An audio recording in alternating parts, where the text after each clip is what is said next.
बालेन शाहको यो फेसबुक पोस्टले मन अत्यन्तै छोयो।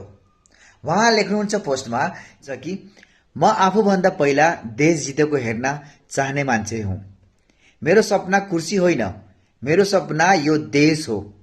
म कसैलाई गाली गरेर, कसैलाई दोष थपेर तपाईहरूको ढोका ढकढकाउन आएको होइन। म जनताको सामु आक्रोश होइन, आशा लिए आएको हुँ। घृणा होइन, भोलिको उज्यालो सपना लिएर आएको हुँ। मसँग यो देश बनाउने दृष्टि छ, इमान छ र क्षमता छ। त्यसैले म अरूलाई होच्याएर आफूमाथि उठ्ने बाटो कहिल्यै रोज्दिन।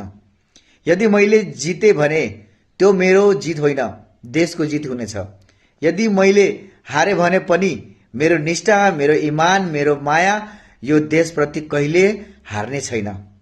म सत्ता होइन, सेवा खोज्दै आएको हुँ। म भाषण होइन, भोलि खोज्दै आएको हुँ। अब आफै सोच्नुहोस्, यस्ता भिजन भएको मान्छे, यस्ता निस्वार्थ भएको मान्छेलाई प्रधानमन्त्री नबनाएर के फेरि हामी त्यही पुरानो बुढापाकाहरूलाई, देश मरुवाहरूलाई, जानमरुवाहरूलाई, देश बेच्ने खानेहरूलाई प्रधानमन्त्री बनाउने हो र? यो परिवर्तनको समय हो। सोचेर भोट दिनुहोस्। जय नेपाल, जय घन्टी। अब की बार बालेन सरकार।